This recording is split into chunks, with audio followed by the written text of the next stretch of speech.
Ата, қараңыз, маған әкем жаңа да болып берді. Өп, бәрекелді. Қалай? Әдемі ма? Жоқ.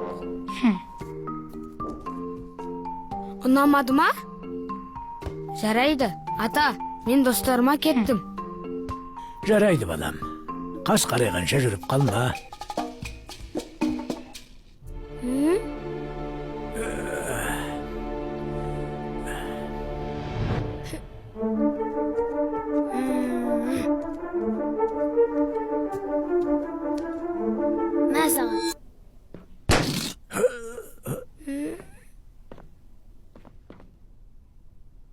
Балам, не олай істедің?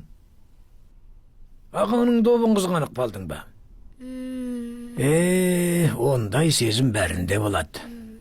Кезінде Хауана мен адам атаның Абыл мен Қабыл деген ұлдары болады.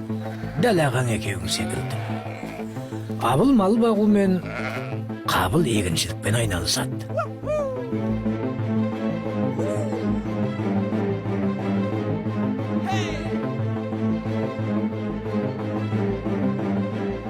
Сөйтіп екеуі де құрбандық шалуы тиіс болды.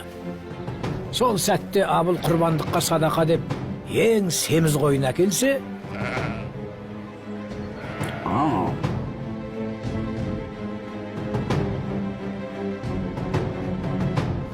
Қабыл осы да болады деп ең нашар егінін әкеледі.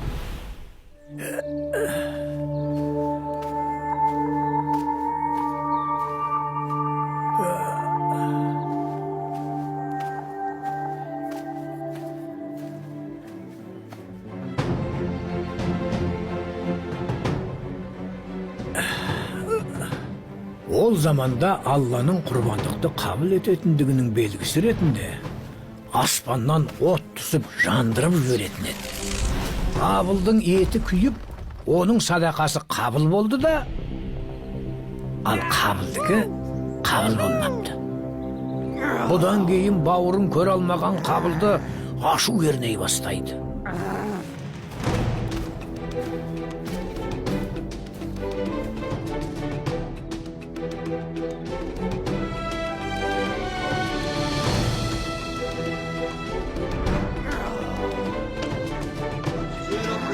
Көре алмаушылық ызаға, ыза сұмдық зұлымдыққа ұласады.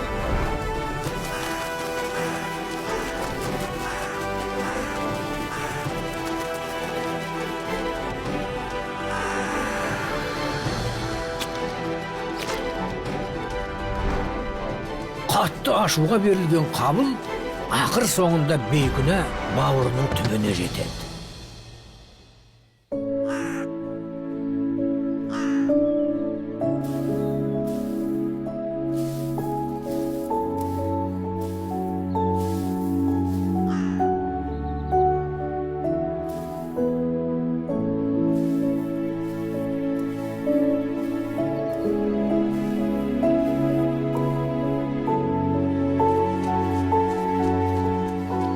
Қарғаның ісі Қабылға үлгі боп, бауыры Абылмен қоштасады.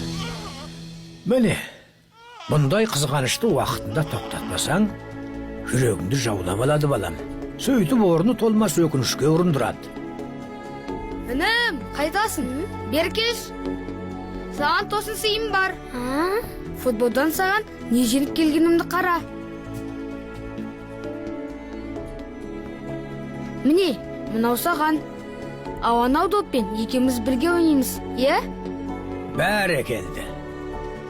Неге қуанбай тұрсың? Кешірші мені.